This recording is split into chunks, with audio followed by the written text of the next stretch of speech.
Siyabingelela.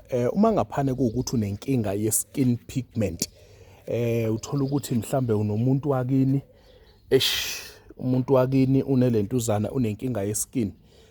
La esandleni sami ngiphethe inyongo yenkukhu, and then ngibe sengiba ne-red palm kernel oil, red palm kernel oil. Yes, red palm kernel oil. Thatha i-red palm kernel oil,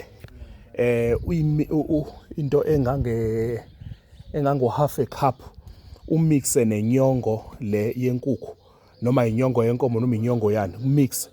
Uma kuwukuthi unala mabala la mhlophe esikhumbeni sakho, then bese uyagcobisa lapho, ugcobisa leyo nto ekuseni, uyigcobise ntambama, ugcobise ekuseni, ugcobise ntambama, leso skin pigment leso sizokwazi ukuthi siphele, ukwazi ukuthi ube right. And as well, uma ngaphana kuwukuthi umuntu one-acid eningi emzimbeni, une-acid eningi, thola yona inyongo le, thathe uyigwinye, izokwazi ukuthi ilokhuze, hlakaze yonke leyo acid ekhona emzimbeni, ukwazi ukuthi uphile ube right. Masiphileni, makube kuhle, makube mhlophe, masicamagushe-ke. Siyacamagusha abacamagusha, siyathokoza abathokozayo. Inamba u-0839471856. Umaqethuka lo waqethula amadoda ekade egcwele iquantum. Siyabonga.